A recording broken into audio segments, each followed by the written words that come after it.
Ajinkya Rahane team ಇಂಡಿಯಾದ senior batsman ಅಂತಾರಾಷ್ಟ್ರೀಯ ಕ್ರಿಕೆಟ್ಗೆ ನಿವೃತ್ತಿಯನ್ನ ಘೋಷಿಸಿ ತಮ್ಮ ಫ್ಯಾನ್ಸ್ಗೆ ಬಿಗ್ ಶಾಕ್ ನೀಡಿದ್ದಾರೆ. 38 ವರ್ಷ ವಯಸ್ಸಿನ ಅಜಿಂಕ್ಯ ರಹಾನೆಯವರ ಕ್ರಿಕೆಟ್ ವೃತ್ತಿ ಜೀವನದ ಸಂಪೂರ್ಣ ಮಾಹಿತಿ ಇಂತಿದೆ. 2013ರಲ್ಲಿ ಅಜಿಂಕ್ಯ ರಹಾನೆ ಅವರ ವೃತ್ತಿ ಜೀವನ ಆರಂಭ ಆಗುತ್ತೆ. ಅವರು ಭಾರತಕ್ಕೋಸ್ಕರ ಒಟ್ಟು 85 ಟೆಸ್ಟ್, 90 ಒನ್ ಡೇ ಮತ್ತು 20 ಟಿ20 ಐಗಳನ್ನು ಆಡಿದ್ದಾರೆ. ಇದೀಗ ಅಂತಾರಾಷ್ಟ್ರೀಯ ಕ್ರಿಕೆಟ್‌ನ ಎಲ್ಲಾ ಸ್ವರೂಪಗಳಿಗೆ ನಿವೃತ್ತಿಯನ್ನ ಘೋಷಿಸಿದ್ದು, ನಾನು ನಿವೃತ್ತಿಯನ್ನ ಘೋಷಿಸಲು ಇದು ಸರಿಯಾದ ಸಮಯ ಅಂತ ಭಾವಿಸುತ್ತೇನೆ ಅಂತ ಸಾಮಾಜಿಕ ಮಾಧ್ಯಮದಲ್ಲಿ ಪೋಸ್ಟ್ ಅನ್ನು ಹಂಚಿಕೊಂಡಿದ್ದಾರೆ. ಇನ್ನು ಟೆಸ್ಟ್ ಕ್ರಿಕೆಟ್‌ನಲ್ಲಿ ಅಜಿಂಕ್ಯ ರಹಾನೆ ಯಾವ ಕ್ಯಾಪ್ಟನ್ ಮಾಡದ ದಾಖಲೆಯನ್ನ ಮಾಡಿದ್ದಾರೆ. ಹೌದು, ಟೆಸ್ಟ್ ನಾಯಕರಲ್ಲಿ ಸೋಲಿಲ್ಲದ ನಾಯಕ ಎಂಬ ಪಟ್ಟ ಅಜಿಂಕ್ಯ ರಹಾನೆಯವರ ಪಾಲಿಗಿದೆ.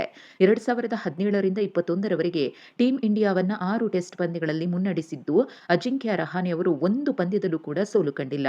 6 ಪಂದ್ಯಗಳಲ್ಲಿ 4 ಗೆಲುವು ಹಾಗೂ 2 ಪಂದ್ಯಗಳನ್ನು ಡ್ರಾಗೊಳಿಸುವಲ್ಲಿ ಸಕ್ಸಸ್ ಆಗಿದ್ದಾರೆ. ಭಾರತ ತಂಡವನ್ನು ಟೆಸ್ಟ್ ಸ್ವರೂಪದಲ್ಲಿ ಇದುವರೆಗೂ 38 ನಾಯಕರು ಮುನ್ನಡೆಸಿದ್ದು, ಒಂದೇ ಒಂದು ಪಂದ್ಯ ಸೋಲದ ನಾಯಕರ ಸಾಲಿನಲ್ಲಿ ಅಜಿಂಕ್ಯ ರಹಾನೆ ಇದ್ದಾರೆ.